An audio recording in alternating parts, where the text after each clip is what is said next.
Olá, turma boa!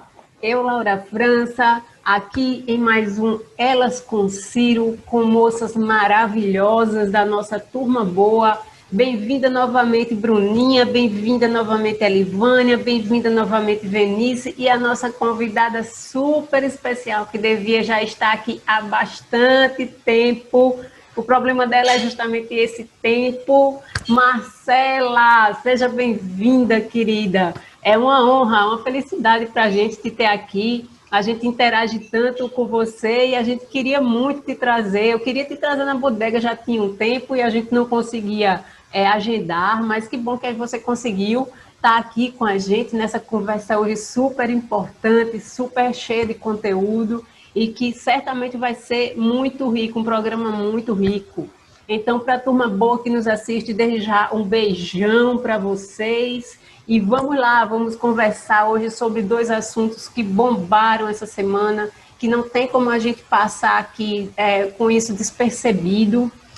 Deixa eu começar logo falando para vocês, lembrem da nossa campanha permanente de doação de sangue, Doe Sangue Turma Boa, ainda é uma campanha permanente, e a gente tem um cardzinho que a gente compartilha pelo menos uma vez por semana, então vamos nos engajar, Turma Boa, nessa campanha, que é uma campanha em defesa da vida, né? Então é super importante, sangue não vende em farmácia, e a gente não pode precisar, esperar precisar para saber a importância disso, né?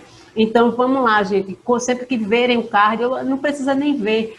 Baixem o card e sempre que vocês lembrarem, compartilhem, que a gente tem que trabalhar essa campanha muito aqui.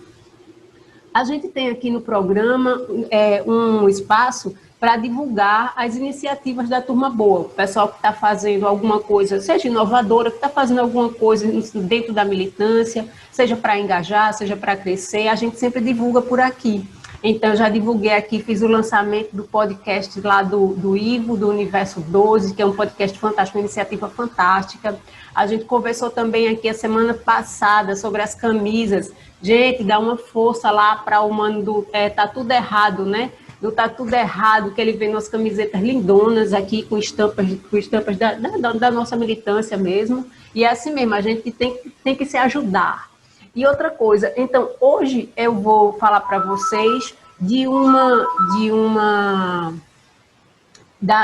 da iniciativa dessa semana. Não é necessariamente iniciativa, mas é um quadro novo dentro do Universo 12, que Ivo montou com a nossa muito querida Marija.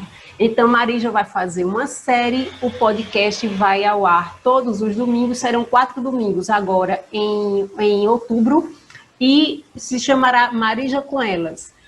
Marija vai conversar sobre saúde feminina, vai conversar sobre política, vai conversar sobre uma pauta incrível. Então, Marija, muitíssimo sucesso aí nesse podcast, e a gente já está super ansiosa aqui para escutar. Então, gente, podcast do Universo 12, todo domingo, nossa querida Marija, né, que é uma guerreira fantástica aqui, vai estar lá conversando com 4 mulheres maravilhosas sobre nossos assuntos, sobre nossos temas, tá joia? E, gente, os nossos assuntos hoje, já dei boa tarde aqui para o pessoal que está aí nos assistindo, que está chegando, já cumprimentei as meninas.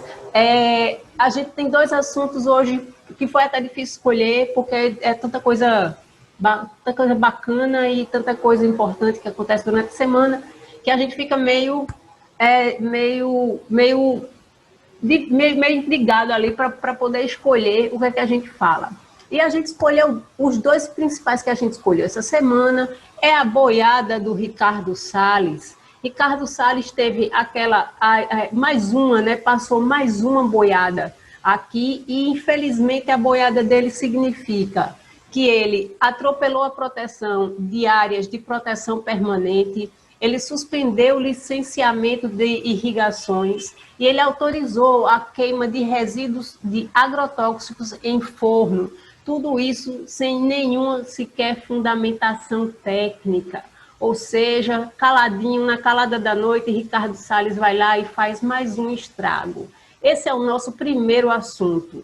E o segundo assunto, que está também interligado e sim, muito importante, são as eleições dos Estados Unidos. Então, quer queira, quer a gente goste ou não, isso diz muito, tem muito a ver com a nossa realidade e a gente tem sim, sofre sim impacto do que vem de lá. Então, a gente vai, é o nosso segundo assunto, e aí hoje a gente vai começar aqui, vamos começar ouvindo a nossa convidada, nossa Marcelinha, tão queridinha aqui da Turma Boa. Marcela, mais uma vez bem-vinda, e conta pra gente qual é o seu sentimento, qual é a tua opinião sobre essa desgraça, conjunto de desgraças que Ricardo Salles implanta na calada da noite, enquanto está todo mundo ainda preocupado com outras coisas, ele arrasa mais uma vez, arrasa negativamente com isso. Conta lá para a gente, Marcelinha. Oi, gente, tudo bem? Boa tarde. Muito obrigada pelo carinho de todos vocês. A Laura, muito obrigada. Mais uma vez eu tenho que, eu sei que fica repetitivo, mas dizer o quanto é importante esse trabalho que vocês têm feito, a Laura, essa iniciativa. As convidadas aqui que eu admiro muito também. Eu interajo e nunca tive tempo de vir aqui, né? E hoje eu arrumei um espacinho aí pra gente. Eu queria muito já ter vindo. Então, também um beijo para quem está assistindo. Com certeza as meninas estão aí também, a galera da Timeline está assistindo a gente. E vamos lá, né? Vamos tentar traduzir o quanto é decepcionante, em primeiro lugar, né? Esse absurdo. E uma coisa que vem muito forte assim na minha cabeça é o tanto que é feito por baixo dos panos, de modo que se quem não está engajado, lendo, acompanhando de perto esse desgoverno, acaba nem sabendo do que está acontecendo. Isso é uma das coisas que mais me preocupa, e eu não sei se quanto a vocês também, o tanto que as pessoas do nosso dia a dia, que talvez até votaram nesse desgoverno e não conseguem acompanhar, porque não é todo mundo que tem acesso como a gente, e não conseguem dimensionar o tamanho do estrago que esse cara está fazendo no país, né? Primeiro, houve aquele corte no CONAMA, que ele conseguiu tirar muitas pessoas, né, enfim, a proteção de tudo que podia acontecer ali, que todo mundo estava acompanhando de perto, ele conseguiu reduzir, né?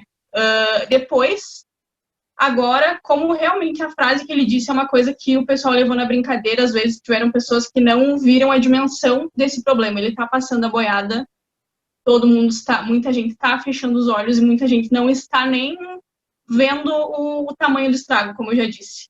Uma coisa que me chamou muita atenção quando eu fui pesquisar sobre e ver o que ele tinha feito, o que tinha sido decidido, né, revogado ou não revogado, muitas pessoas vendendo como se fosse a oitava maravilha do mundo, como se fosse só uma desburocratização disso.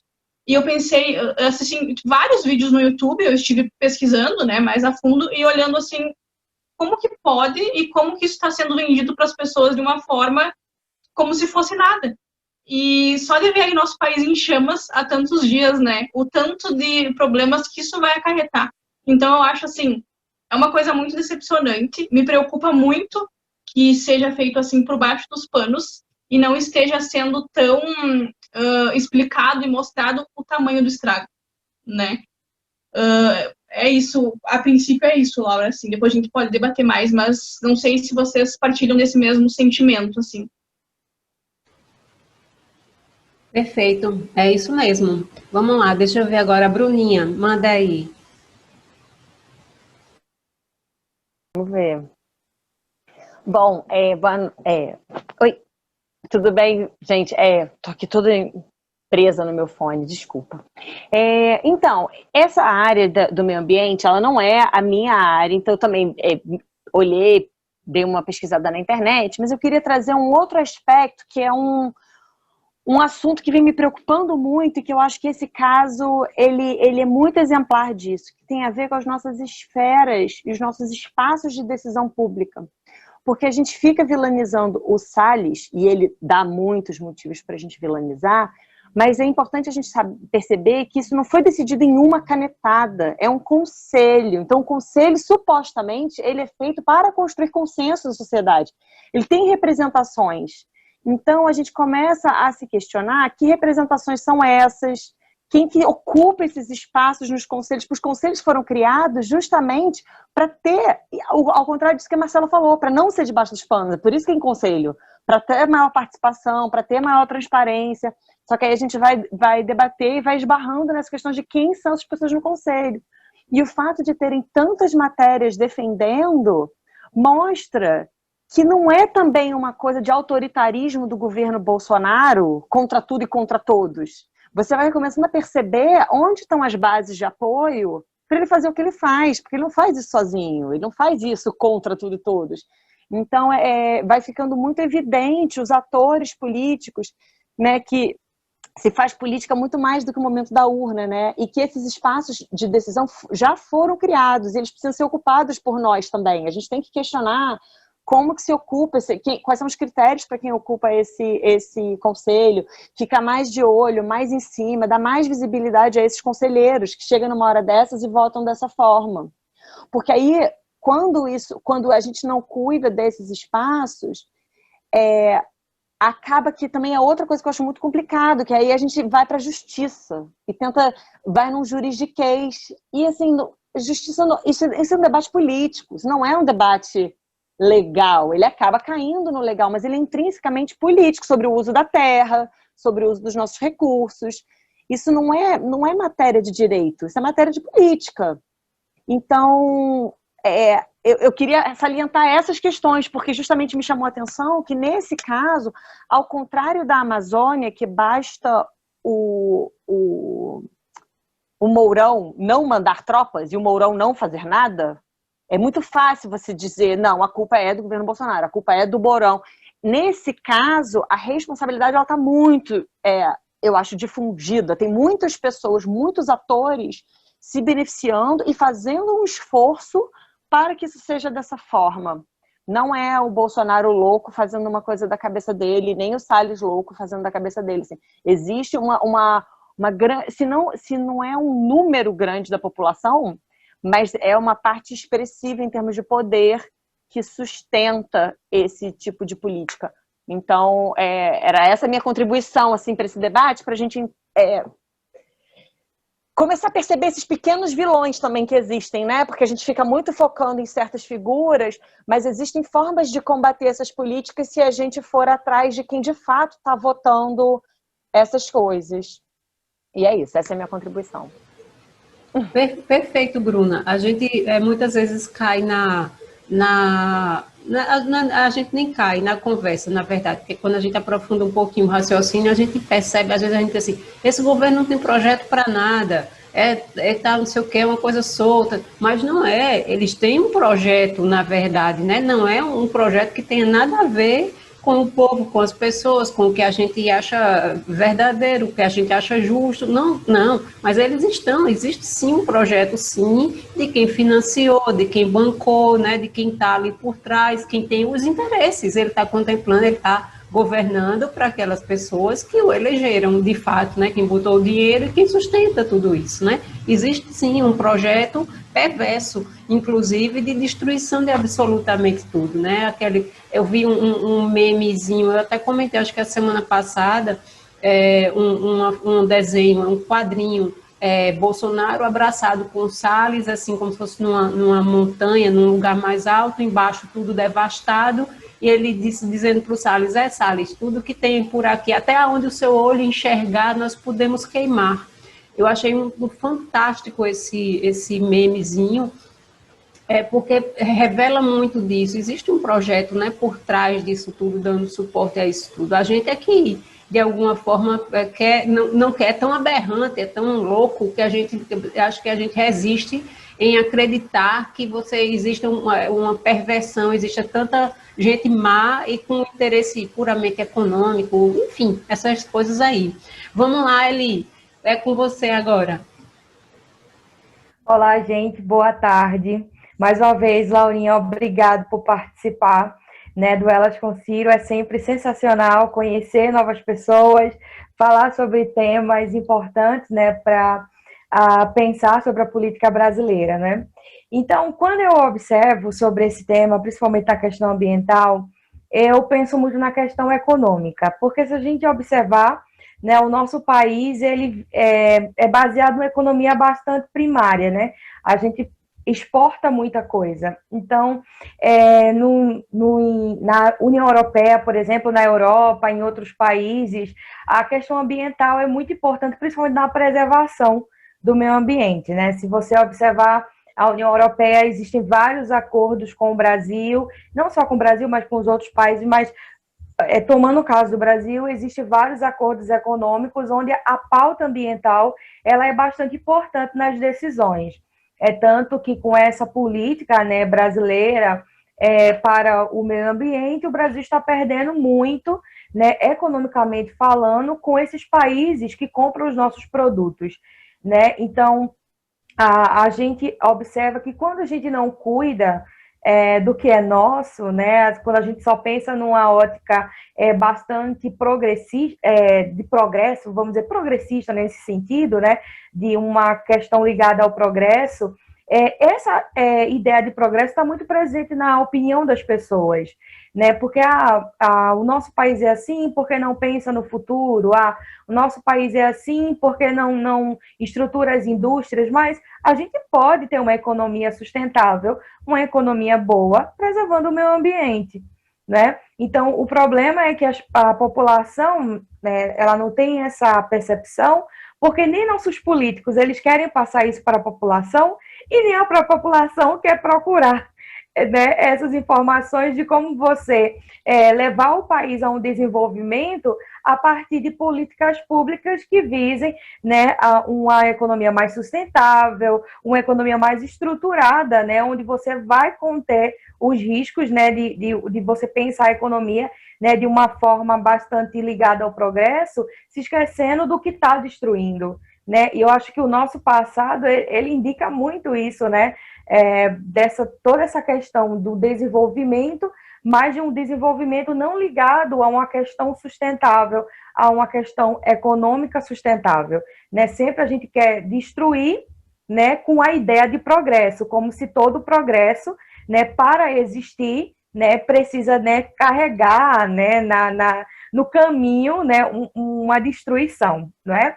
Então, a grande questão ambiental, além, né, de toda essa problemática que tem, com a perda com essa resolução, né, desculpa, que teve, tirando, né, a proteção para esses meio ambiente, eu sempre confundo, mas para esses meio ambientes, né, então acaba prejudicando o Brasil no sentido econômico. Então, a grande questão desse governo é porque tudo é ideológico, né? Sou contra o meio ambiente porque a esquerda defende o meio ambiente. Sou contra de uma coisa porque a esquerda é contra isso. Então, tudo nesse governo é pautado numa dicotomia, né? Do que é para a esquerda, do que não é. Então, a questão econômica entra dentro desse debate.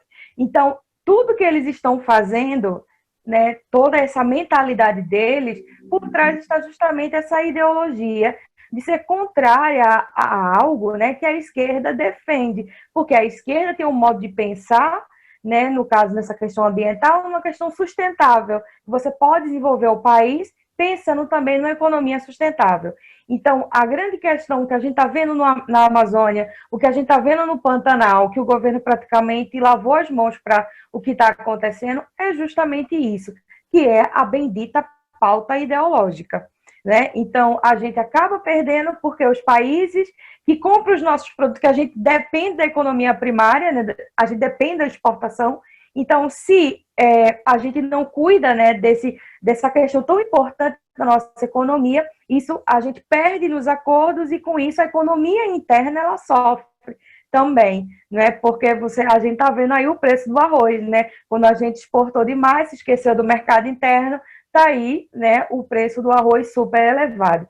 Então, a gente precisa, assim, lutar por políticas, né, que a gente, né, que está pensando nesse projeto de nação, a gente pense em desenvolver o país, mas de uma maneira sustentável. Eu acho que eu falei demais. Nada ali, é assim mesmo, você não sabe. Aqui a gente não tem questão de tempo, de balizamento, não. A gente é a nossa opinião. E agora vamos ouvir a Venice aqui, que a gente está aqui muito ansioso por escutar a Venice sobre esse tema. Vamos lá, Venice, conta pra gente. Oi, Laura. Oi, toda a turma boa, meninas, Marcela, Elivânia, a Bruna. Estou muito feliz de estar aqui de novo, né? Quando a pauta é meio ambiente, eu quero estar sempre participando. E essa semana, um dos assuntos mais comentados nas redes foi a questão do Ricardo Salles e das tentativas dele, né, de derrubar alguns artigos da legislação sobre meio ambiente. Por sorte, né, teve uma juíza no Rio que embargou essas decisões dele toda, barrou, né, essa iniciativa, acho que foi hoje ou foi ontem, eu não recordo direito, mas tudo se resume à questão imobiliária e questão do agronegócio, né? Basicamente, é isso que ele está tentando fazer, ele está tentando tirar todas as barreiras que existem para o pessoal do agronegócio e do setor imobiliário, especulação imobiliária, avançar por cima dessas áreas de proteção permanente que a gente chama de APP, né? As restingas e os mangues, né, no Brasil, são áreas de biodiversidade riquíssima, não, assim, é inigualável no planeta Terra, para ser bem direta. Eu vou falar um pouco mais das restingas, porque é o que a gente tem aqui no Rio Grande do Sul, né? A gente tem a maior planície costeira do mundo, né, em linha reta, são 605 quilômetros de planície costeira, sendo que uma grande parte desse litoral é de área de proteção permanente. A gente tem o Banhado do Taim aqui, e a gente tem alguns outros parques. A gente tem o Parque de Itapeva, no litoral norte, a gente tem o Parque Nacional da Lagoa do Peixe, que é o que eu conheço um pouquinho melhor. São áreas de preservação permanente, e assim, o que acontece? São áreas que não são parques à toa, né? Não são áreas de preservação permanente à toa. São áreas com uma riqueza de biodiversidade inigualável. Eu vou falar um pouco do Parque Nacional da Lagoa do Peixe, só para contextualizar como que eu tenho tanta certeza dessa questão do agronegócio, principalmente aqui no Rio Grande do Sul. Você sabe que o Rio Grande do Sul é um grande produtor de arroz, né? Porque a gente tem muita área alagável, banhados, etc., no nosso estado. A gente tem as chuvas muito bem distribuídas ao longo do ano, né? Então, assim, a gente dificilmente passa por um período em que essas áreas alagáveis ficam completamente secas, né? Elas podem ter a lâmina d'água um pouco menor, mas elas não vão secar completamente, né? Elas vão sempre ter ali, por exemplo. E o Parque Nacional Lagoa do Peixe, ele tem uma particularidade, ele tem uma lâmina d'água de 30 centímetros, a Lagoa do Peixe. Imaginem o que é 30 centímetros de água. É muito pouco, né? Tu caminha dentro a pé. Ele é todo cercado por dunas, tanto a fauna quanto a flora é riquíssima. É uma região que serve como abrigo para aves migratórias. Muitas vêm do Polo Norte e estão indo para a Antártica. Quando chega no inverno lá que está muito frio, muitas aves de lá migram para o hemisfério sul para poder se alimentar, reproduzir, porque lá fica muito frio, escassos alimentos. Então, essas aves atravessam mais de 12 mil quilômetros para chegar ali, elas descansam ali, elas se alimentam ali, elas se reproduzem ali. A gente tem diversidade de camarão enorme nessa lâmina d'água, porque ele tem um leve canal que comunica com o oceano, ele abre quando chove muito esse canal, então tem uma troca de água salgada com água doce, que transforma ele temporariamente num estuário, né, que é uma mistura de água salgada com água doce, e uma troca de nutrientes absurda. Então, tu imagina toda a fauna e a flora completamente ímpar naquela região, né? E aquela região, então esse parque tem ao redor dele 2 municípios, Mostardas e Tavares, que são 2 municípios que tem ali e que vivem basicamente do quê? Da produção de arroz e criação de gado. Por quê? Porque é uma área alagável, é muito fácil tu fazer a irrigação, né, artificial, puxando a água desse estuário e levando para dentro. Quando o canal está fechado, a água fica praticamente só doce, eles pegam essa água, tiram dali, irrigam os canais deles ali e fica tudo super bem. Então, Tem uma questão de conflito no Parque Nacional Lagoa do Peixe de década. Eu acho que o parque está ali desde, se eu não me engano, é 1986, que é mais ou menos quase simultânea a geração de todas as leis ambientais, né? Um pouco anterior, na verdade, à Constituição de 88, né? E justamente por ter uma biodiversidade ímpar. Então, os dois municípios vivem em pé de guerra com o IBAMA. Isso há décadas. E daí os pescadores brigam com os produtores brigam com a prefeitura e assim fica uma briga eterna. Quando eu fui lá uma vez, acho que uns 10 anos atrás, mais ou menos, a diretora na época me disse: a gente tem muita dificuldade de supervisionar, porque a gente tem um guarda para 344 quilômetros quadrados. Então, assim, era um lugar que já estava bangu, ninguém estava cuidando, já estava abandonado, mas ele ainda tinha a lei do lado dele, né? Ele ainda tinha a lei, a lei de proteção de área de preservação permanente ao lado dele. Acontece que, quando o Bolsonaro assumiu, a gente já começou a ter problemas seríssimos lá. Porque eu me lembro de ficar assim, porque é o meu xodozinho, o Parque Nacional Lagoa do Peixe, porque eu estudo ele há muito tempo, há mais de 10 anos. O que acontece?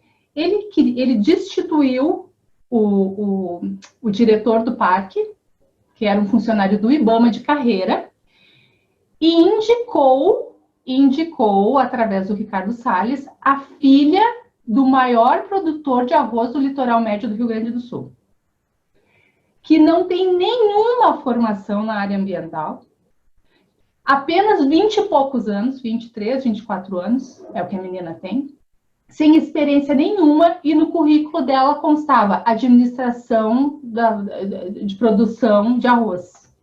Gente, como assim, né?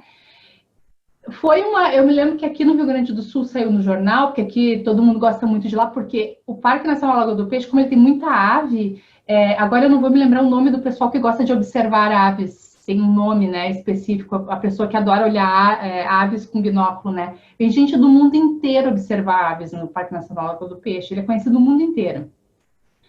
Então, eu teve uma comoção muito grande aqui no Rio Grande do Sul, se bateu o pé, né? Eu acho que a pressão local sobre a menina, a guria não suportou, porque ela já estava sendo atacada no Facebook, etc., né? E ela acabou abrindo mão daquilo e, por enquanto, está sem ninguém responsável lá. Então, não me surpreendeu quando ele fez isso. Não me surpreendeu nem um pouco. Porque eles querem avançar sobre essas áreas. O banhado do Taim, vocês imaginem o banhado do Taim. A área que é o banhado do Taim, eu não vou saber dizer de cabeça agora, mas é uma área gigantesca, cheia de capivara, aves também, os tucutuco, tem de tudo lá.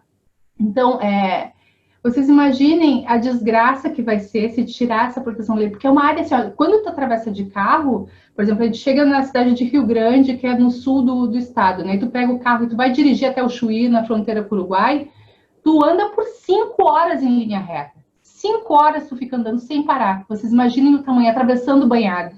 Não tem nada na volta a não ser banhado. Então, eu imaginei o estrago que isso ia acontecer, imagino também o litoral de Santa Catarina, que é cheio de restinga, que vive do turismo. E, é claro, o interesse deles daí nessa região é muito mais a questão da construção de resorts, condomínios de luxo, que nosso litoral aqui já está cheio, passaram por cima das leis de proteção e construíram sobre os campos de dunas. Então, assim, ó, sem falar, agora eu vou me aprofundar um pouco, desculpa, gurias, que eu vou falar um pouco mais, mas assim, a questão ambiental mesmo, relacionada com a questão social, que é você remover campo de dunas e remover essa proteção, pedir para ter problema na questão de desastre natural. Por quê? Porque se tu tem uma maré de tempestade, não tem o campo de dunas, que é o que protege a praia. O campo de dunas está ali, não é à toa, a natureza é sábia. Ele protege a água de invadir.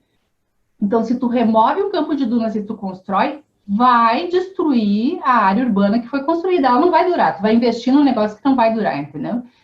Tu vai ter que estar sempre remanejando. E a erosão cada vez é pior. Quem já foi a Garopaba sabe. construíram sobre o campo de dunas em Garopaba, as pessoas que moram ali, às vezes não tem isso aqui de praia para botar uma cadeira, porque a água vai até em cima.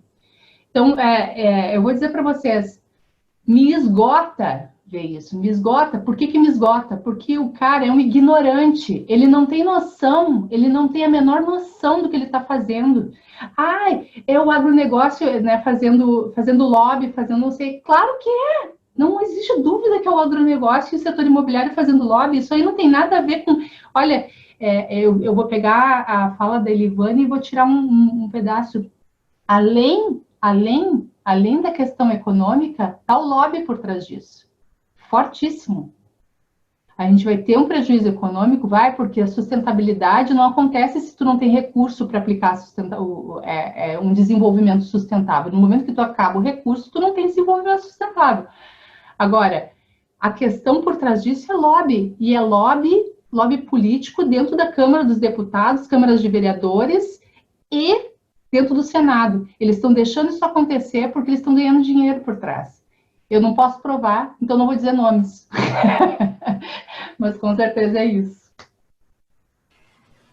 Nem precisa provar, porque para a pessoa, acho que mais simples, qualquer um que queira pensar numa questão dessa, eu acho que é uma explicação lógica, é a dedução lógica, porque o que é que justifica todo esse tipo de ação, né? Esse tipo de ação encadeada com esses objetivos, né?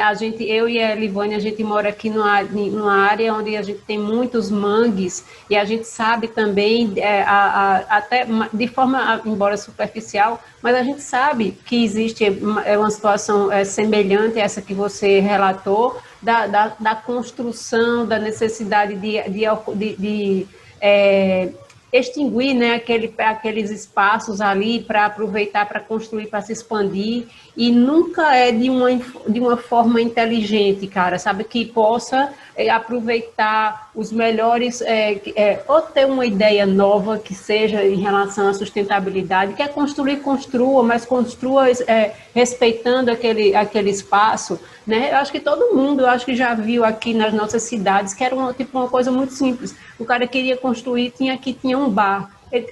Era o telhado do bar que ele queria fazer, mas tinha uma árvore no meio. Ele fez um telhado em volta da árvore, assim, ele deixou a árvore lá, sabe? Ele não cortou a árvore, ou seja, né, um mínimo estava lá enfeitando o bar, ninguém nem notava que tinha uma árvore, mas ele respeitou. Então é possível, né? Se isso para uma pessoa simples, numa coisa tão pequenininha, né, tão comum, é possível, imagina com toda a tecnologia que já existe, com toda a inteligência, né, sabe? Então, bicho, é por aí mesmo. Por exemplo, assim, algumas cidades aqui, existe isso no mundo inteiro, eles querem construir passarela para a pessoa chegar na praia. Tu não precisa destruir a duna, tu constrói uma passarela por cima, né? Isso protege a praia. E assim, o que tu não mexe na dinâmica natural da praia, porque ela tem uma dinâmica própria, que ela mesma encontra o ponto de equilíbrio dela quando é necessário, né? Se ela sai do equilíbrio durante uma tempestade, na próxima mudança de estação, vai para o verão, né? Quando sai do inverno, a praia se restabelece. Então, se tu não mexe na dinâmica dela, tu economiza verba pública, porque tu não vai ter que gastar recuperando nada, né? Tu investe um pouco mais, constrói a passarela por cima da duna, de bambu mesmo que seja, como é no caso da cidade de Rio Grande, aqui no sul do estado, mas tu passa por cima e tu não tem que gastar depois recuperando nada. Então é questão de inteligência de uso de recurso público, né? Tu não precisa jogar o dinheiro público fora. Inclusive de alternativas inteligentes, ou seja, usou um produto que era barato, tipo o bambu, né? É um recurso natural, né? Ou seja, não vai fazer aquilo de uma forma que em breve vai se danificar e vai precisar refazer, porque é uma coisa que a gente encontra muito, né? Infelizmente, dentro dos maus hábitos dos gestores públicos, é comprar uma coisa fajuta ou fazer um serviço fajuto para ser obrigado a refazer ou comprar outro ou gastar novamente. Então, isso assim, eu acho que revela muito de quem tem compromisso com o quê, sabe? Quem tem compromisso com a durabilidade, sustentabilidade, com o dinheiro público, enfim, com a própria natureza. Mas Cada isso. licitação que eles fazem é mais um caminho para roubar, né? Por isso que eles querem tanto fazer coisa ruim. Sim, sim, é por aí mesmo. Os maus hábitos, esses maus hábitos enraizados dentro do nosso poder público, a gente conseguir combater isso, cara, sabe, é uma tarefa hercúlea. Eu vou aproveitar o espaço aqui e vou pedir, gente, quem está nos assistindo aí é da Turma Boa, mas quem puder aí, mande esse vídeo ou mande uma palavra aí. Por favor, votem nos candidatos, nos candidatos do PDT pelo país, porque a gente precisa fazer essa renovação, a gente precisa de pessoas que têm os nossos valores, que têm os nossos compromissos, que estão dispostas a botar a cara para fazer essa renovação. Então, procurem dentro do máximo possível, nada é perfeito, nada, não estou pedindo para ninguém passar a mão na cabeça de ninguém, mas dê valor, sabe, a quem estava ali na luta. A gente sabe quem construiu em 2018, a gente sabe quem lá em 2018 podia ainda estar equivocado e tal, não sei o quê, mas que caiu em si, ou criou consciência, ou amadureceu, ou viu o mundo de outra forma e hoje se integrou à Turma Boa. Então vamos ver, sabe, quem demonstrou já ali, que chegou junto, que está chegando para fazer a diferença. A gente tem uma galera fantástica, fantástica aqui, muita gente muito jovem e muita gente muito cheia de ideias e de ideais e de projetos,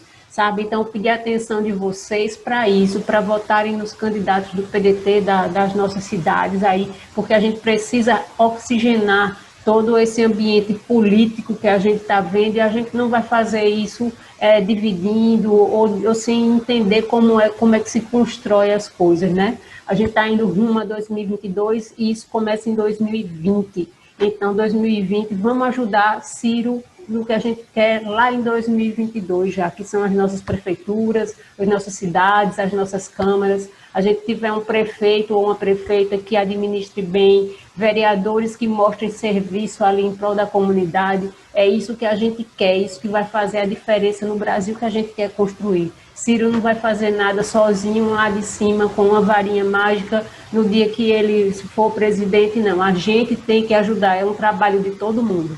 Então vamos lá, vamos partir. Posso fazer um adendo? Pode, não, eu adorei deve. Eu amei essa sua fala, Laura, eu acho ela muito importante. A primeira vez que eu me engajei numa campanha de alguém foi em 2018, que eu fiz campanha não só para o Ciro, mas para deputados aqui na minha cidade. E assim, nós estamos no dia 1º de outubro, 2 de outubro, nós temos 45 dias até as eleições. Então, gente, adota uma candidatura, pega um candidato que você gosta, marca uma reunião, nem que seja pelo Zoom, pelo Google Meet, com seus amigos menos politizados, que acompanham menos política, para apresentar esse candidato que você gosta, porque política é construção coletiva, o candidato não vai fazer isso sozinho, e não adianta cobrar do partido isso ou aquilo, porque o partido também tem limitações, o partido não tem essa capilaridade, não chega onde tem que chegar, senão o Ciro estava eleito. Então, para o partido chegar onde tem que chegar, depende da gente. E isso é uma coisa muito simples. Você chama 20 amigos, 15 amigos, 12 amigos, 5 amigos e bota numa reunião de Zoom ou de alguma outra coisa semelhante para ouvir o seu candidato. Então, assim, é muito importante. Os próximos 45 dias realmente são muito importantes e todos nós podemos nos engajar de alguma forma. E é isso, assim, aí além dessa coisa da militância, de você colocar o seu posicionamento. Isso tem um papel e é importante. Mas a gente tem que começar a engajar pessoas que se sentem afastadas. E essa dinâmica da reunião, por exemplo, com os amigos, funciona, porque para muitas pessoas é o primeiro contato que elas vão ter com alguém que está pleiteando um cargo público. Então, gente, adote uma candidatura, abraça e ajuda. Ajuda a fazer arte, ajuda a divulgar, fazer reunião, arrumar uma live com alguma liderança da sua comunidade. Mas vamos dar o nosso apoio para quem está se expondo, né? Porque você, quando se candidata a uma coisa, você também está se expondo e se expondo a muitas críticas, se expondo ao escrutínio público para fazer o bem do que a gente acredita que é o bom. Então, para a gente que não está se expondo, o que a gente pode fazer é realmente dar apoio. Tem muitas ações concretas. Eu estou disponível para ajudar quem quiser pensar em formas de ajudar. Eu tenho pensado muito sobre isso, estou tentando ajudar candidaturas aqui no Rio, né, no estado do Rio, nem estou só no município do Rio.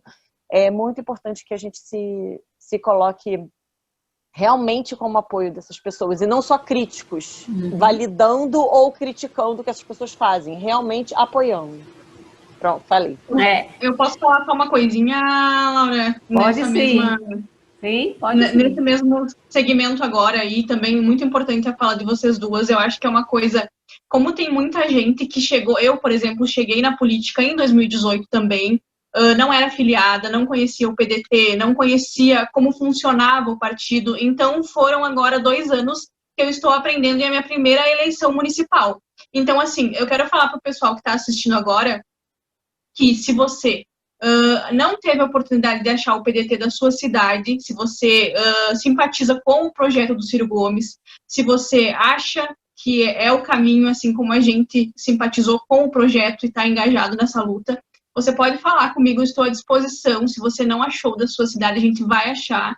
A gente conhece algumas pessoas, vocês também têm contatos, que a gente acaba que a militância se torna uma rede de apoio, né? Então, assim, a gente vai achar um candidato, vamos fazer, engajar esses candidatos para que mais pessoas conheçam o PDT, para que daqui a pouco, porque agora que começa a construção, tudo que a gente sofreu lá em 2018, que não conseguiu colocar em prática, a gente tem que começar a construir agora, é hoje, a nossa hora é agora. Então, eu reforço o pedido das gurias, se por acaso você ainda não conseguiu achar um candidato na sua cidade que defenda a ciência, que defenda o meio ambiente, que esteja engajado na nossa luta, pode me chamar, estou à disposição tanto no Twitter quanto no Instagram, ou aqui mesmo nos comentários, quem está acompanhando nossa live agora à tarde, a gente vai fazer o possível, mas vamos construir, é a hora, é agora, a gente tem pouco tempo de campanha, e é isso aí. E para facilitar a vida de vocês, só um minutinho ali, para facilitar a vida de vocês, que quem quiser achar a Marcela no Twitter ou no Instagram, eu vou deixar aqui nos comentários do vídeo como é que chama, o user dela, como é que vocês acham a Marcela lá. É muito importante isso sim. Valeu, Marcela, aí por esse apoio. Fala, Eli. Não, assim, a fala, né, de todas vocês são maravilhosas e é importante destacar que as eleições municipais, elas são importantes porque ela dialoga muito com a nossa realidade, não é? Porque é a que está mais próxima da gente. Então, claro que a gente quer um presidente bom, a gente precisa, né, de presidente bom. Gente, Ciro está aí, por favor, votem nele. Ciro tá aí, não é? Você tem os deputados, você tem senadores, então a gente precisa disso também, mas as eleições municipais, ela dialoga mais com a nossa realidade, porque é onde a gente vai buscar a saúde, né? A gente vai visitar o posto de saúde, né? Tá ali o SUS também, a questão da qualidade de vida, né? Ou seja, das políticas ambientais também no nosso município, a questão da... então agora eu me esqueci, meu Deus. Tratamento de água, de esgotos, assim, não, mas tem uma outra palavra também, saneamento básico, desculpa.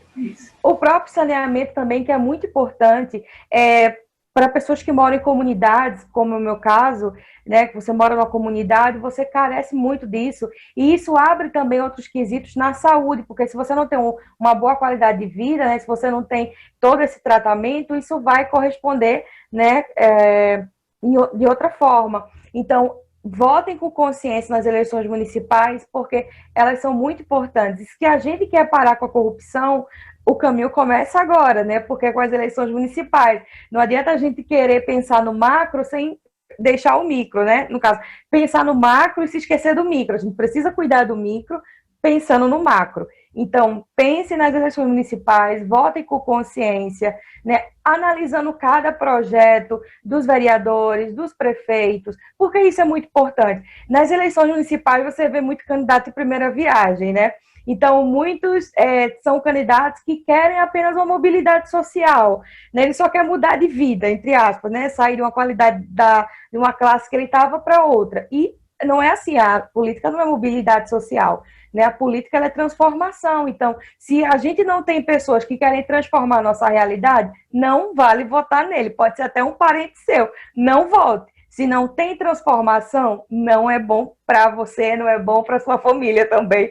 É melhor ele aprender. Não é melhor para ninguém. Votem com consciência, com projeto de política, com projeto de partido não, Elivânia, com projeto de governo, que assim, né, é melhor para todos. Era isso, Laurinha. Fantástico, Eli. O que eu tenho visto aqui de candidato, gente que eu nunca imaginei na minha vida que tivesse qualquer propensão à política, porque até quando a gente conversava, assim, coletivamente sobre política, a pessoa estava ali calada, não se manifestava. E de repente eu começo a receber o santinho. Eu falei, bicho, tem alguma coisa errada nisso. Pois é, e o pior é quando vem, né? Pela família, pelos valores. Não, pelo amor de Deus, não vote candidatos que digam isso. É fake. Pois é. Candidatos são fake. Benício, a gente levantou aqui um assunto que a gente não tinha nem combinado aqui, e eu acho que ficou muito bacana. Tu quer complementar ou falar alguma coisa com isso, nesse assunto, ou eu passo já para o próximo? Eu posso dar uma micro palavra sobre isso. Eu acho que o que a Elivânia falou, a Bruna, a Marcela e você falaram é fundamental. E a questão do micro para o macro. Porque o que acontece? Eu acho que quando a gente quando a gente entra nessa questão da militância, a gente tem que entender que as pessoas, às vezes, até estranham isso da gente mesmo, né? Como a Marcela disse, em 2018 que ela se engajou, né? E o que acontece? Eu fui petista por muito tempo, né? E ia a comícios, inclusive, o primeiro comício do Lula em Porto Alegre, eu tava, parará, tá? E aquela decepção vem, aquela desgraceira toda, né? Eu simplesmente, depois da primeira eleição dele, já não votei mais, né? Inclusive, fiquei anulando meu voto por muito tempo, porque a minha decepção foi muito grande, uma vez que eu era militante, né? E a única pessoa que abriu minha cabeça para isso de novo foi o Ciro Gomes, assim, porque quando eu vi o projeto dele, eu compreendi que só o fato dele não estar entre o primeiro e segundo lugar no momento de polarização merecia a minha atenção dele. Foi quando eu comecei a prestar atenção nele, ele não estava na polarização, eu comecei a prestar atenção nele, comecei a assistir vídeos, comecei a escutar a fala dele, comecei a ouvir as propostas.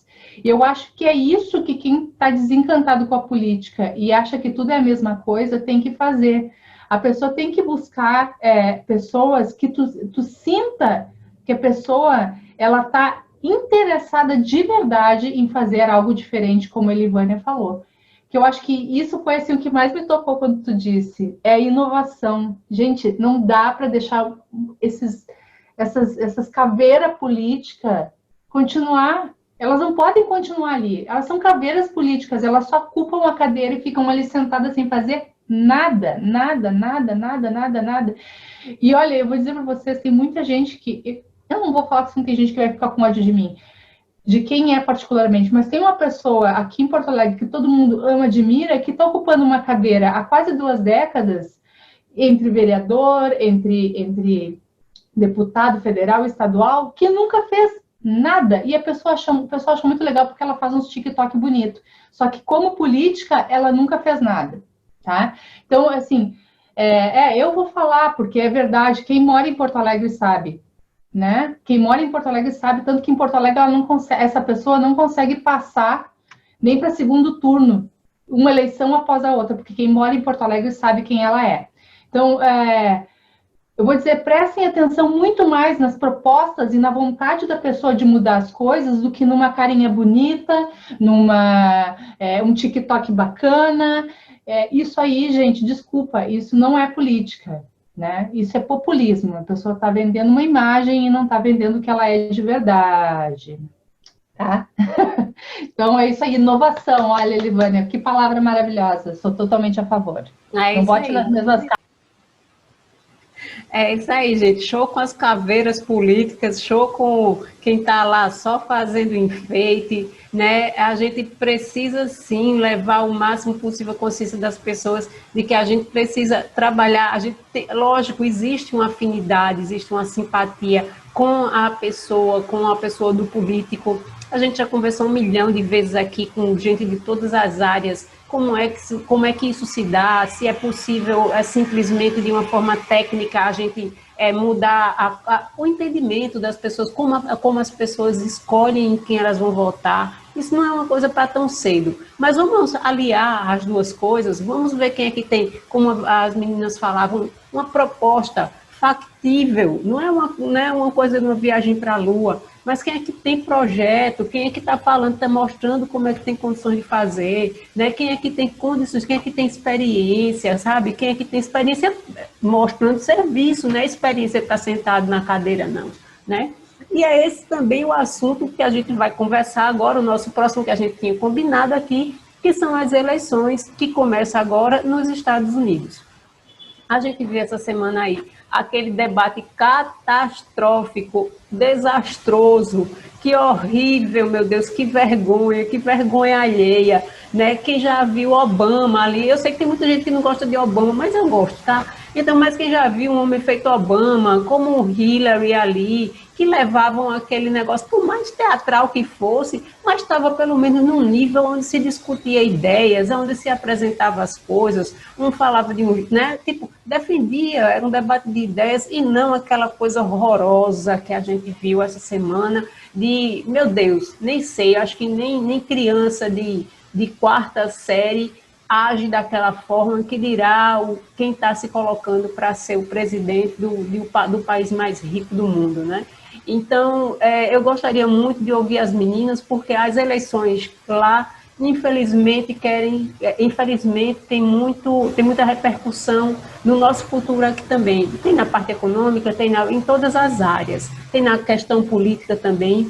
E um comentário que eu vi essa semana em relação a uma fala do Biden sobre a Amazônia, que haveria retaliação ou de alguma forma consequências, etc. e tal, se aquilo ali não fosse, como é que chama, devidamente cuidado, com a devida atenção, não fosse contornado. Eu via alguém dentro da nossa militância se referindo a isso, se sentindo ameaçado com essa fala dele. Então, eu queria ouvir de vocês, tanto em relação à parte geral das eleições lá, como em relação a isso, esse entendimento de vocês, se vocês também entendem, sentem essa fala como uma coisa ameaçadora aqui para a gente, que ele não devia, como se ele não devesse estar tocando no assunto do Brasil, que o Brasil, tipo, não é dele, então ele deixasse o Brasil para lá, enfim. Então, deixa eu ouvir vocês. Deixa eu ver com quem eu começo agora. Eu vou começar agora com a Eli. Eli, conta aí pra gente. Olha, sobre essa questão das eleições americanas, ultimamente, devido à correria, né, da vida, eu não pude entrar tão a fundo como eu gostaria, porque, por incrível que pareça, eu gosto de política internacional. E a americana, ela sempre chama a atenção pelo modelo, né, como eles estruturam a própria eleição, né, da questão dos dois partidos, né, dos ataques entre eles e tal, e das figuras que surgem disso, né. Então, a Barack Obama, assim, eu tenho umas coisinhas, né, contra Barack, principalmente com relação ao Iraque, né, mas, enfim, isso não vem ao caso agora. Mas a gente, né, de 2018 para cá, né, parece que a gente entrou num vácuo, não sei o que foi, que parece que as coisas andam meio desalinhadas, né, no mundo e no Brasil, por que não dizer que já que é a nossa realidade. Então, a fala dele, eu acho que mexe muito também com a gente, porque o Brasil, por assumir essa posição tão ideológica e uma ideologia tanto de extrema-direita, né, e também muito cristã, ligada muito aos valores, isso acaba influenciando também. E como aqui a ideologia está tão forte, nos Estados Unidos isso também está. Tanto que na semana, inclusive, teve um vídeo que foi compartilhado no Twitter, do cantor, não sei se vocês conhecem, o cantor evangélico americano Michael W. Smith. E esse cantor, muito importante do cenário cristão, inclusive influenciou vários cantores aqui no Brasil ao longo da sua carreira. E ele estava participando de uma espécie de manifestação, não sei o que era aquilo, mas com uma multidão de cristãos, de pessoas, né, apoiando a candidatura do presidente Donald Trump. Então, a grande questão que vai pesar nos Estados Unidos também é a questão religiosa, vai pesar também aqui no Brasil. E essa questão, esse posicionamento dele com relação ao Brasil vai muito pela relação que o Trump tem com o governo brasileiro. Então, é claro que, devido, como eu falei, essa questão econômica, Se a gente não organizar, não estruturar nossa política econômica com uma questão mais sustentável, olhando para essas particularidades, devido à posição que a gente escolheu na economia, nessa questão da economia primária, a gente vai sofrer muito. O Trump, ele já não liga para o Brasil, ele só se apoia no Brasil porque Bolsonaro é o único que tenta dialogar com as loucuras dele, né, com os delírios de psicopatia dele. Então, ele está junto dele, né? Então, o Biden, eu acho que é isso o nome dele, não sei, Biden, ele atacou dessa forma, né, porque é uma forma também de você atacar uma aliança do presidente. E a eleição dos Estados Unidos, ela entra muito junto com a nossa, que é nesse quesito do conservadorismo, principalmente desse grupo evangélico. A igreja americana, pelo menos a igreja branca, vamos dizer assim, ela está muito presente com o Trump, ela está muito forte. Existem muitos pastores americanos que apoiam abertamente Trump e são a favor da reeleição e vão pegar justamente na pauta dos valores. Você pode observar que no debate que teve, né, no ataque que ele dava com o Biden, uma coisa que Biden conseguiu sair bem foi com a questão racial. Né? Você percebe no debate dele essa questão racial que o Trump ele não está ligando. Você está vendo a violência que está acontecendo nos Estados Unidos, ele não está nem aí, entendeu? Então, ele é muito ainda daquele, não sei se vocês assistiram aquela série Olhos que Condenam, da Netflix, né, que aparece ele, inclusive, na série, ele não deixou aquela figura dele de lado ainda, ele é o mesmo, né, que foi a favor do julgamento dos meninos. Então, a pauta evangélica vai ser muito presente na eleição americana e vai influenciar também o Brasil, né? Dependendo do resultado, né, o que Bolsonaro está esperando, mas dependendo do resultado, esse resultado vai impactar muito a política brasileira. E se o Biden ganhar, né, que torcemos para isso, né, a gente não tem nada a ver com a política deles lá, mas que ele vença, né, nesse sentido, mas que abre um novo momento na política brasileira, né? Porque o bolsonarismo ele está aí, infelizmente ele não vai sair nem tão fácil do cenário político brasileiro, porque ele bebe, né, de outras coisas que alimentam a nossa elite, né, principalmente o conservadorismo, essa questão dos valores tão fortes, né? Então, ele vai continuar. A gente só precisa criar mecanismos e estratégias de como vencer esse bolsonarismo que vai ficar mesmo Bolsonaro saindo da política e construir, claro, uma política de Estado que vise uma transformação social, pegando de novo, Denise, essa palavra da transformação. É isso. Ah, é fantástico. E você, eu adoro essas meninas, sabe por quê? Porque todas elas, você veja, elas dizem assim, olha, é porque eu não tive tempo de estudar, eu li só um pouquinho, assim, eu não vou saber falar muito sobre isso. Aí arrasam, entendeu? Para dizer assim, putz, meu Deus do céu, né? Elas não estudaram e elas arrasam aqui. Ai, meu Deus do céu, eu adoro vocês. Gente, é isso mesmo, a gente tem essa ligação. Eu estava vendo, como é que a gente pode aqui, tipo, pensar em passar sem uma análise dessa da Eli. A Eli traz toda essa leitura do ambiente natural dela, que é o meio evangélico, que, por exemplo, eu sei da ligação, saberia da ligação de Trump com os judeus, mas com a comunidade, né? Mas ele traz a leitura dela, a observação dela, da ligação, do apoio que ele tem ali com os evangélicos. Para a nossa felicidade, para a gente poder sonhar só um pouquinho, eu estava vendo aqui que as pesquisas feitas após esse primeiro debate, que já estão dando a vitória em primeiro turno para o Biden. Os americanos já estão dando, eles fizeram umas pesquisas para lá e tem esse resultado. Eu, de fato, eu espero que seja, assim, inclusive, uma vitória esmagadora. Mas vamos lá. Deixa eu ver. Venice, conta pra gente aí. Olha, Elivânia deixou pouco para ser dito. Mas, assim, o que assim, daí eu vou voltar um pouco para a questão do próprio debate em si, né? Porque o que sempre me pega muito nessas questões é o teatro, né? eu fiquei assistindo aquilo e pensando que o Bolsonaro num debate daqueles jamais sairia tão bem quanto o Trump. Não, à toa ele não vai para debate nenhum, né? Porque o Trump, o que que ele faz? Ele vai para fazer um show, né? Ele é um showman, né?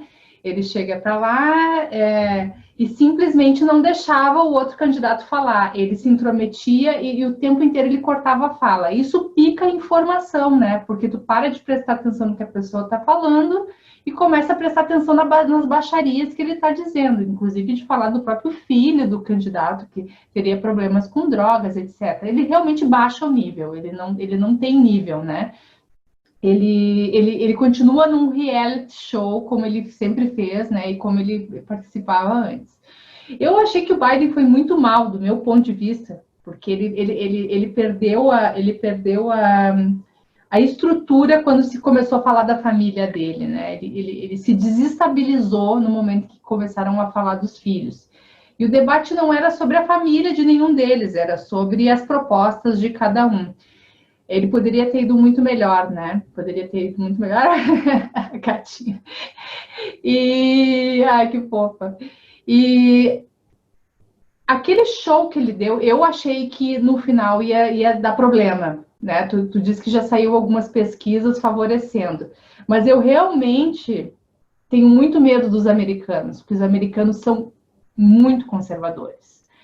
Além da questão religiosa que a Livânia falou, eles são conservadores em absolutamente tudo. Tem estados americanos que tu não cruza com um negro na rua. Tu anda na rua, não tem um negro. Esses dias eu estava tentando pensar, estava lembrando, né, dos estados mais do norte, né, do país. Gente, eu não cruzei com um negro, eu acho, enquanto eu estava, assim, fora as grandes cidades, as cidades maiores, assim, que a população é muito, vamos dizer assim, miscigenada, né, porque tem muito imigrante. As cidades menores, tu não vê nenhum. Tu anda na rua, tu vai nos lugares, então, assim, eles são preconceituosos, eles são ignorantes, eles são conservadores, e eles são assim, eles são um retrato do Trump. Tu tem uma parcela muito pequena da população que tem essa preocupação. Eu estou me lembrando de um conhecido que mora que é americano, que até ele começar a namorar com uma brasileira, ele nunca tinha votado, nenhuma vez. Ela brigou com ele porque ele nunca tinha se prestado a votar. E ela disse para ele assim, como que tu não vota? Tu não vota? Eu não, tipo, um cara com doutorado. Não era um ignorante. Eles não saem de casa para votar. Então, quem sai de casa para votar lá? Quem está engajado. Não é o cara que é a favor do meio ambiente, porque esse cara trabalha com o meio ambiente, mas não se prestou para ir na urna votar contra o Trump, né?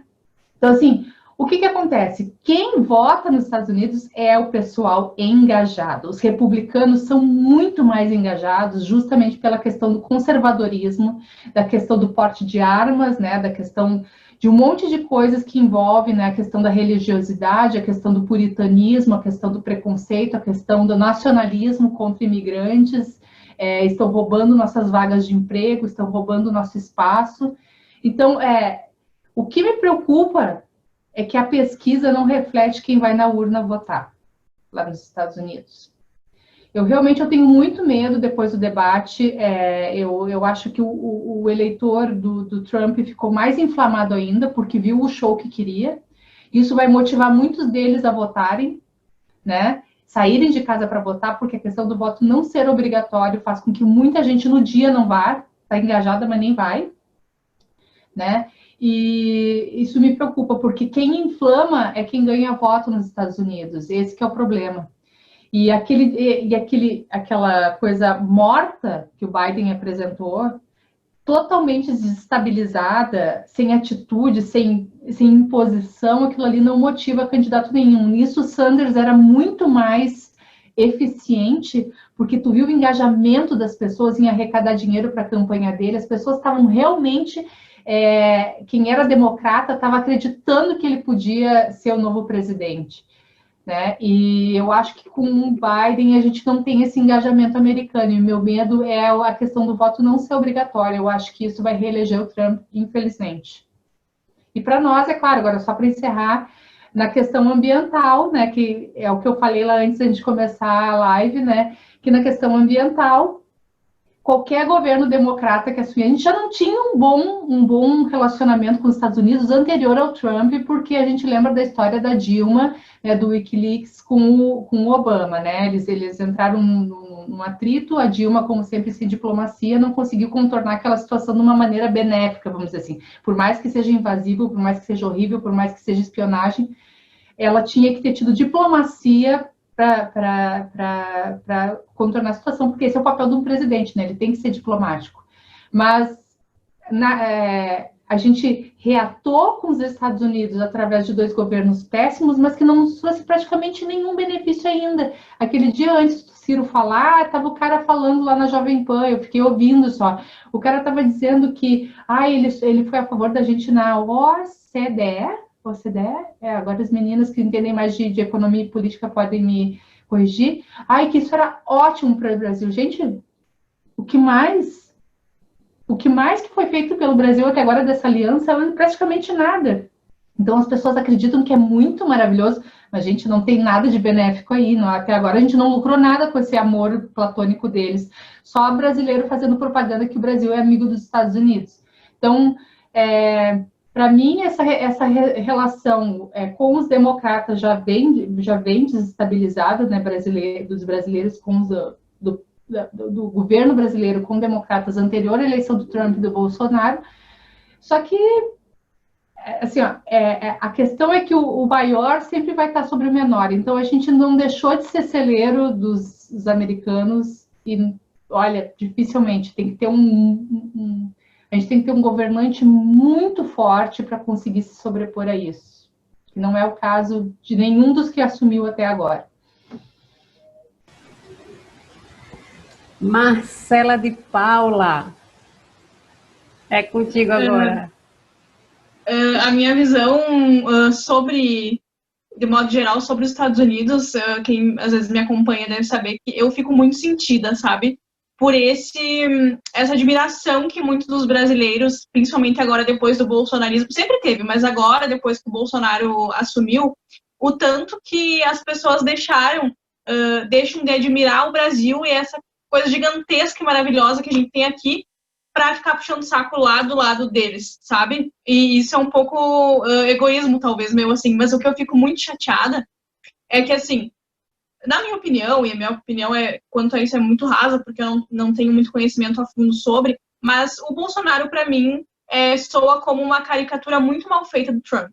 Ele se idealiza, o sonho dele é ser esse melhor amigo do Trump, né? O sonho dele é que as pessoas olhem e vejam que é aquela caricatura, enfim. Só que acaba sendo um grande mico, né? Porque aí, além de tudo, se for preciso, o Bolsonaro entrega de bandeja tudo que a gente tem para conseguir, igual aquela vez que ele foi lá e ganhou uma camiseta e um boné do Trump e tava achando que era o melhor amigo, né? Tipo assim, a cara do Trump, tipo, por favor, tirem esse cara daqui. Então, assim, na minha opinião, reflete muito, é um divisor de águas. Essa eleição dos Estados Unidos é um divisor de águas, porque vai ditar muita coisa que vai acontecer aqui. Querendo ou não, é muito mais fácil do Bolsonaro impulsionar o discurso dele, tendo um cara como o Trump ganhando lá, né? Então, assim, é uma coisa que a gente tem que ficar muito, muito ligado, porque o conservadorismo de lá, e até às vezes posts que passam pela timeline e coisas assim, o quanto é parecido e muito mais perigoso do que o que a gente tem aqui. Muitas pessoas acabam ali se influenciando e vendo o tanto que... E assim, querendo ou não, o Trump tá ganhando, o Trump tá, né, enfim, cresceu com esse discurso. Então, os nossos governantes, entre aspas, fãs do Trump, que tem o fã-clube, acabam se espelhando e sentindo que estão no caminho certo, entre aspas. Isso é o que mais me preocupa, esse conservadorismo e esse entreguismo da parte do Bolsonaro, que, se for preciso, faz qualquer coisa para o Trump dar atenção para ele, né? É mais ou menos isso. Minha fala é rápida, porque realmente, como eu disse, eu acabei não vendo o debate, né? Só lendo na timeline, assim. Mas vocês falaram aí, deixa eu ver, Bruna e Marcela, e eu acho que ali não vão lembrar, mas eu acho que Venice lembra, você estava falando e me lembrou um quadro que tinha num programa de humor, que existia o primo rico e o primo pobre. Você lembra, Vinícius, desse quadro que tinha? Então, quando eu vejo o Trump e Bolsonaro ali em qualquer situação, eu vejo a cena do primo rico e o primo pobre. O primo pobre sempre chegava lá na casa dele com fome e tal, e ele dava aquela driblada assim, entendeu? Tipo, no máximo dava uma água ali pro coitado, mas tipo, ele recebia, era como se ele fosse bem falso, sabe? Recebia porque era o primo e tal, mas ele sempre arrumava um jeito de destratar o coitado, sabe? Era sempre escanteado e tal. Então, sempre que eu vejo essa dupla aí em algum canto, me vem essa imagem à cabeça ali do primo rico e do primo pobre, entendeu?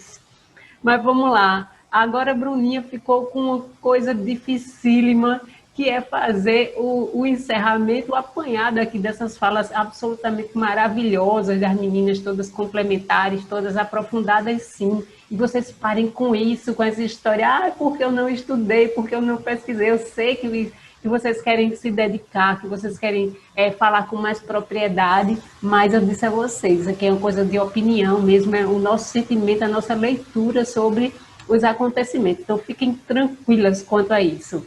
Bruninha, é com você agora, o abacaxi de amarrar todas essas coisas. Certo. Eu acho importante sempre a gente contextualizar que acho que a gente está num quadrante histórico muito esquisito, né? Alguém aqui falou de 18 para cá, na verdade de 16 para cá, certamente, que foi 16 é que foi o ano da eleição do Trump e foi o ano também do Brexit na Inglaterra. Então, quando eu olho para esse contexto maior, eu me sinto um pouquinho menos pior da gente estar com o Bolsonaro, porque o Bolsonaro é só a versão brasileira desse caos, mas que não é nosso, não é só a gente que não está sabendo brincar de democracia, assim, o mundo inteiro desaprendeu isso. E eu acho que tem uma questão também maior da China estar se tornando cada vez mais poderosa, então os países ocidentais, centrais, como a Inglaterra e os Estados Unidos, estarem um pouco perdidos de qual é o lugar deles no mundo, então se fechar para essa coisa muito tacanha, porque não é só nacionalista, é tacanha, é xenófoba mesmo, porque eles estão ameaçados por um país que não foi colônia deles estar assumindo essa posição no mundo. Então, eu acho que tem uma coisa meio placas tectônicas mudando mesmo, um momento histórico único e tem essas dores no caminho. Então, feito essa ressalva, eu discordo um pouquinho da Vinícius no que ela falou, essa coisa dos americanos serem conservadores. Os americanos são conservadores, enquanto os brasileiros são conservadores, só que não eram 15 anos atrás e podem não ser daqui a pouco de novo, entendeu? Então, eu acho que tem uma coisa de um momento e de quem grita mais alto. E realmente isso é... E aí a gente vai entrar numa questão também dessa forma da gente se engajar pela internet, que é o clique que dá acesso, que então manchetes histriônicas geram mais lucro para as empresas, então certos tipos de discurso, apesar de não ser tanta gente que adere a eles ganham um espaço gigantesco. Então a gente tá vivendo um mundo que tem várias distorções. Outro dia eu vi um post de alguém falando que que o espaço virtual é tipo o Velho Oeste, né? As pessoas iam para lá, não tinha lei, pode pegar o petróleo que tiver, pode pegar o ouro que tiver, um monte de bandido, um xerife coitado sozinho tentando botar ordem na coisa. E o espaço virtual ele tá um pouco nesse momento, assim, muita gente lucrando muito, sem muita ética, sem a gente saber muito como ordenar esse momento. Então, acho que é esse momento histórico que a gente está vivendo. E aí, nessa relação dos democratas e dos republicanos, a verdade é que os democratas, gente, a política externa deles é um lixo também. Assim, o único motivo para querer o Biden e não o Trump é porque o Trump é o Trump, sabe? Mas eu hoje em dia fico pensando que pra gente, enquanto brasileiro, ser um democrata ou ser um republicano não melhora tanto assim pra gente, porque a política externa deles é um lixo. Então, se ele fala, vou romper com o Brasil por causa da Amazônia, ele tá falando pro público interno dele, ele não tá nem aí pra Amazônia, ele quer ganhar voto de quem é contra o Trump. E assim, o Bolsonaro é tão bizarro que para algum eleitorado, um eleitorado da Califórnia, um eleitorado mais progressista, essas pessoas estão antenadas e para elas faz diferença, porque tem um movimento ambiental grande lá, tem muitos veganos, tem muita gente preocupada com essas questões, mas eu não guardo muita esperança de que isso diga alguma coisa pra gente, pra nossa vida ficar melhor, não. Acho que é só parte da disputa deles. O que realmente muda é isso, é o Bolsonaro não ter essa chancela, né? Porque como ele se associa muito ao Trump, como é que ele olha para o eleitorado dele e fala, esse cara que eu sempre apoiei acabou de perder as eleições, entendeu? Então tem uma relação de projeção e que o próprio eleitorado deles faz essa associação, então é uma perda do Trump, é uma perda que simbólica nesse sentido, mas eu não tenho muita esperança. E essa questão dos votos lá realmente é muito imprevisível, né? Porque a questão das pessoas não votarem, lá é muito doido, né, gente? O voto não é cada um vale um, tem aquela coisa do colégio eleitoral. Então, a verdade é que em alguns estados não faz diferença você votar ou não. Não faz diferença. Porque você perder por uma margem pequena ou numa margem grande, tanto faz que eles levam todos os representantes do estado. Enfim, eu não sei se todo mundo aqui, enfim, quem está assistindo a gente conhece, mas é isso, você vota, aí nos estados tem os representantes, são esses representantes que votam, só que não importa se o seu candidato ganhou por 51% ou por 90%, ele leva todos os delegados daquele estado. Então tem estados que não adiantam, se o seu estado é tipo o Alabama, vai ser o republicano, e por mais que você seja democrata, você pode ir lá votar, mas assim, não faz diferença esse voto. E eles têm essa coisa, como são só dois candidatos, fica muito claro logo na contagem quem está ganhando. Assim, difícil você precisar ir até lá na frente. Até porque os estados grandes, tem muitos estados muito populosos que votam cedo, tem uma questão dos fusos horários.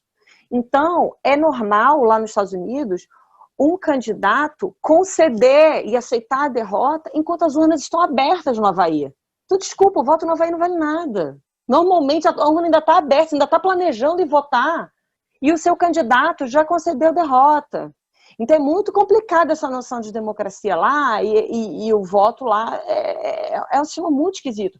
Então eu entendo um pouco que dependendo de onde você está, em qual estado você está, e aí eles jogam com isso. Por exemplo, os cubanos são muito poucos, né? Qual é o percentual da população americana que é cubana? É muito pequena. Só que eles estão num estado que faz diferença. O estado da Flórida é um estado muito disputado. Então, a questão de Cuba hoje em dia a Venezuela, por isso que a Venezuela tem essa importância também. Porque para onde que foram os venezuelanos que saíram da Venezuela? Assim como muitos brasileiros que saíram do Brasil, né? A Flórida é esse estado.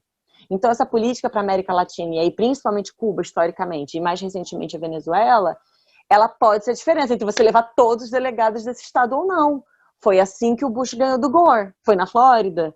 Então, eu acho que a gente tem que tratar com um pouquinho mais de sutileza essas questões, porque às vezes é isso, é um grupo de cubanos que faz o Trump levar, ou o Bush levar, ou alguém que ficou, um pequeno grupo que ficou em casa, e a gente trata um país inteiro como se o país inteiro endossasse aquilo. Então, eu queria só pontuar isso um pouquinho, assim, de que eu acho bem mais complicado, a democracia dele, em muitos aspectos, é mais forte do que a nossa, mas a eleição deles, eu acho pior do que a nossa. A gente sabe fazer eleição melhor que os americanos. Ponto. Eu acho que essa eleição deles é uma fraude completa. E em termos de política externa americana, eu não tenho muitas esperanças. Só nessa coisa do campo simbólico do Bolsonaro aqui para o eleitorado dele ter que admitir que ele apoiou o cara que perdeu, entendeu? O meu cara foi o cara que perdeu. Então isso abala um pouquinho a chancela dele aqui, mas de política internacional eu tenho minhas dúvidas do quanto muda. Sim.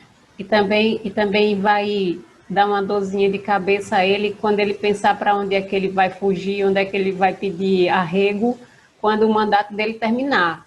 Porque o que ele está fazendo por aí, uma hora vai ser cobrado. Gente, do Lula, que tinha 80% de aprovação em algum momento do governo dele aí, foi certo ou errado, não tirando mérito, mas foi cobrado. Por que dele não vai ser? Vai chegar, a conta vai...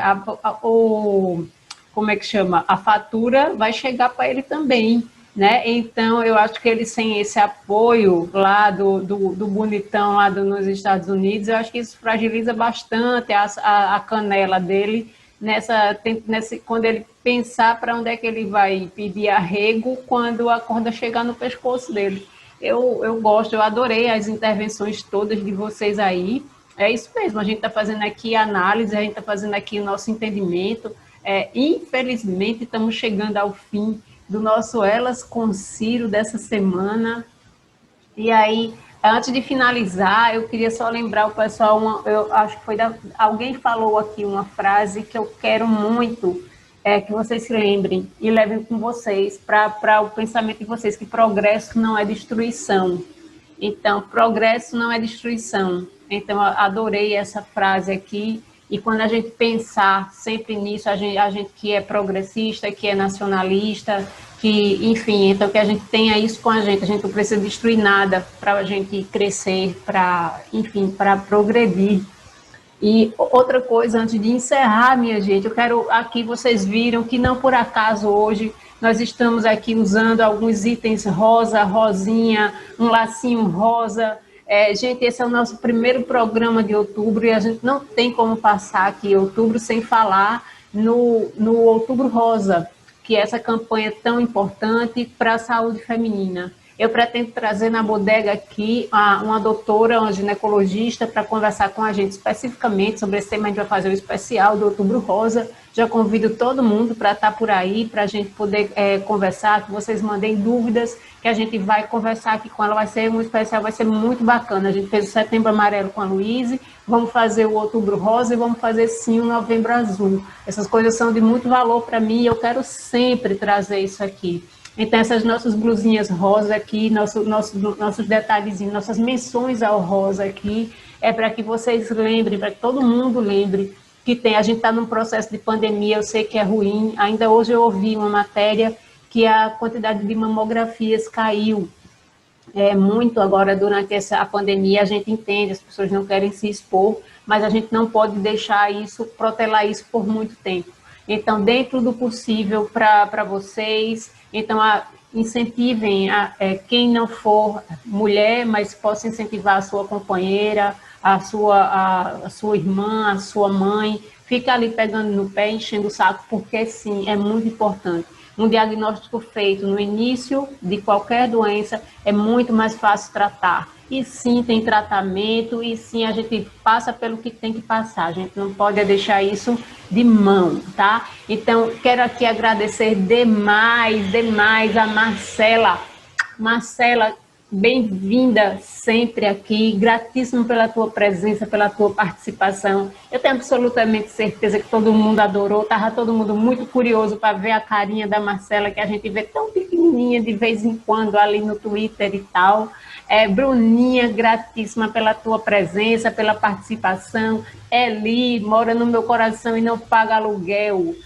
Venice, queridíssima, arrasou aqui. A gente precisava mesmo dessa opinião e dessa posição tão fundamentada que você teve condições de nos dar aqui. Então, gratíssima também pela tua presença, pela participação aqui nesse nosso Elas com Ciro. O pessoal que ficou aí no chat, um beijão para vocês. O pessoal, lembra de compartilhar, lembra de curtir o vídeo, gente. Ativa o sininho para receber as notificações aqui do canal, porque isso ajuda muito a gente a crescer.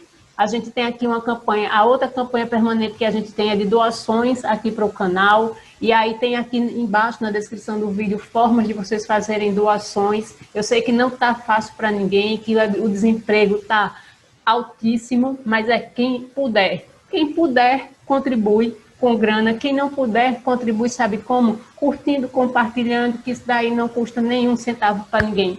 Tá joia? Então, gente, gratíssima pela presença de todo mundo. Sexta que vem estamos aqui com outro time maravilhoso desse aqui, conversando sobre as coisas que acontecerem durante a semana. E assistam a Bodega da Turma Boa na próxima quinta-feira. Conteúdo bacana aqui. Então, beijo, gente. Bom final de semana para vocês que nos assistiram até agora e quem vai nos ver depois. Beijos. Beijos. Tchau, beijos. gente. Foi um prazer. Tchau.